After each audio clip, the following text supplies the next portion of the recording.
sou a Graziele Rigailo, nutricionista do Espaço Cuidar do São Camilo. Hoje a gente vai falar um pouquinho sobre açúcares. Você já deve ter visto no mercado vários tipos de açúcares e vários valores de açúcar também. Então, hoje a gente vai conversar um pouquinho sobre cada um deles, os nomes e quais as diferenças nutricionais entre eles. A gente vai começar falando do açúcar mais bruto que nós temos, chamado açúcar mascavo. Ele é um açúcar bem marrom, ele preserva todos os nutrientes da cana, né? Como todos nós sabemos, o nosso açúcar aqui no Brasil, em específico, a gente utiliza mais o açúcar da cana. Então ele vem da cana, depois da extração da cana, ele é fervido e a gente tem a cristalização desse xarope da cana e a gente tem o açúcar mascavo. Ele preserva nutrientes, né, minerais como cálcio, como magnésio, fósforo, potássio. Então ele é um açúcar que, além de nos fornecer a glicose para o nosso corpo, ele também nos fornece micronutrientes, minerais. E depois dele, a gente teve um processamento para ele ficar um pouquinho mais claro, que a gente chama de açúcar demerara.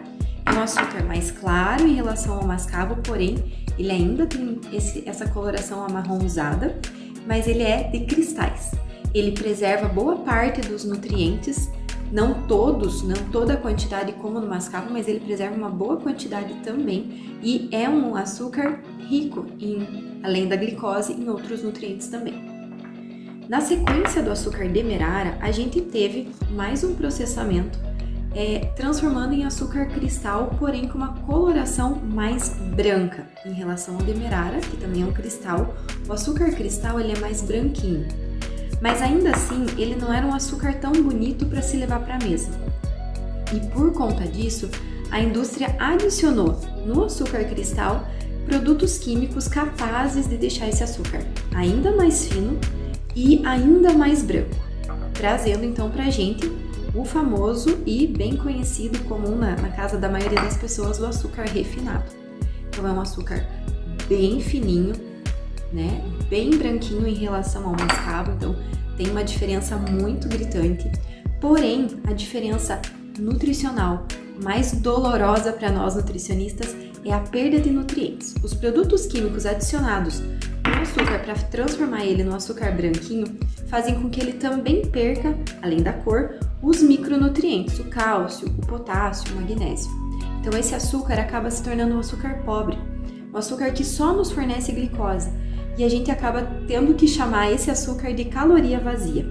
É esse açúcar que é adicionado na maioria dos alimentos doces que nós consumimos diariamente, nas bolachas, nos pães, nos bolos, nas tortas.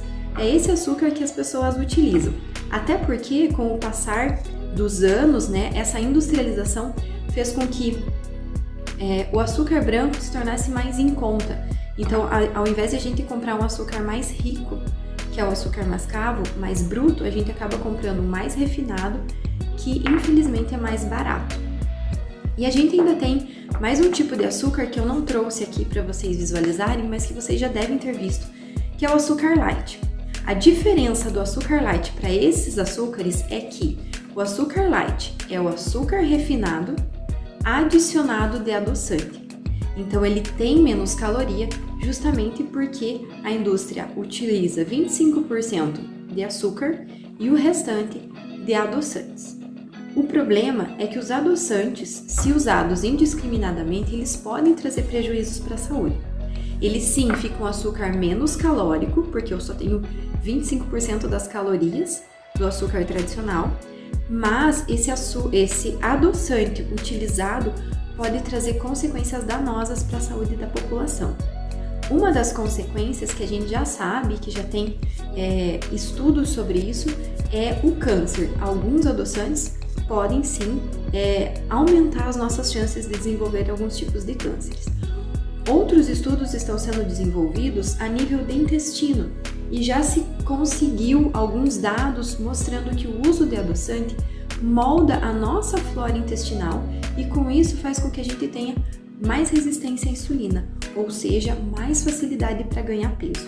Então, talvez o açúcar light, que muitas pessoas utilizam em receitas ou até para adoçar bebidas, não seja uma estratégia tão boa quanto se pensava no início quando eles foram lançados.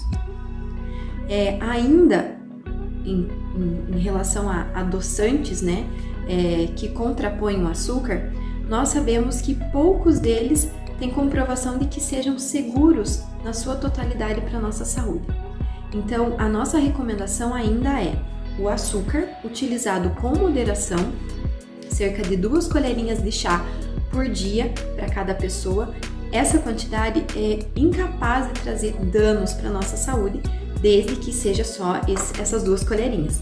Lembrando que o açúcar não está só na bebida que eu adocei com ele, mas ele também está presente no bolo, na torta, no pão, na bolacha que a gente acaba consumindo ao longo do dia.